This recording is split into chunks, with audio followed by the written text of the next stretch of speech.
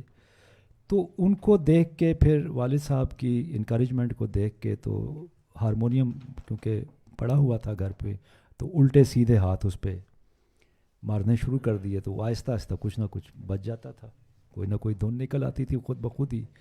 تو یہ آغاز کا یہ سلسلہ ہوا، اس طرح سے ابتدا ہوئی. تو آج جو آپ کو یعنی ایک استاد کا درجہ اس سینس میں حاصل ہے کہ آپ کے جو شاگرد ہیں وہ امریکہ، یورپ میں، انڈیا میں آپ باقاعدہ سیکھتے ہیں، آپ سے مشورہ کرتے ہیں، آپ سے کلاسز لیتے ہیں، آن لائن بھی یہ سارا سلسلہ ہے. اور مجھے یہ بھی معلوم ہے کہ آپ شاید اس سال ریٹائرمنٹ لے کے اور اگلے سال امریکہ جانا چاہتے تھے. آپ نے کچھ مؤخر کیا ہے کہ وہاں آپ باقاعدہ ایک اکیڈمی اپنی ڈیولپ کر سکیں. تو یہ یہاں تک کا جو سفر ہے اس کو بالکل مختصر طرح بتا دیجیے تاکہ ایک آپ کا ارتقاء جو ہے شخصیت کا وہ ہمارے سامنے کھل سکے. جی اس کے بعد پھر مختصر یہ ہے کہ اسکول میں باقاعدہ جو ملی نغموں کے مقابلے ہونے، کلام اقبال، تو اس میں پھر بڑھ چڑھ کے حصہ لینا شروع کر دیا. گھر سے انکریجمنٹ تھی والد صاحب کی طرف سے کہ اچھا ہے حصہ لیا کرو. تو میٹرک تک تو ایسے ہی اوٹ پٹانگ سن کے گاتے ہیں، جو سن لیا اس کو یاد کر لیا، رٹا لگا لیا. لیکن اس وقت یہ تھا کہ کوئی تعلیم نہیں تھی موسیقی کی، کچھ نہیں پتہ تھا کہ تال کیا ہے، سر کیا ہے. تو میٹرک کا امتحان پاس کرنے کے بعد پھر یہ خیال آیا کہ اس کو باقاعدہ سیکھا جائے. تو پھر قاضی ظہور الحق صاحب جو میوزیکالوجسٹ اور آل انڈیا ریڈیو کے سابق میوزک ڈائریکٹر، اور وہ انڈیا کے بہت بڑے پنڈت کرشنا راؤ جی کے شاگرد تھے، گوالیار گھرانے کے. تو وہ Pakistan national council of the arts Islamabad میں وہ موسیقی سکھاتے تھے. تو میں نے پھر ان کی کلاس میں داخلہ لے لیا. تو 1 سال میں وہاں سیکھتا رہا ان کے پاس. پھر اس کے بعد پھر میں ان کے گھر پہ جا کے سر سنگیت کی تعلیم لیتا رہا. اسی دوران میں پھر ریڈیو پہ آڈیشن دیا اور بطور غزل سنگر گانا بھی شروع کر دیا.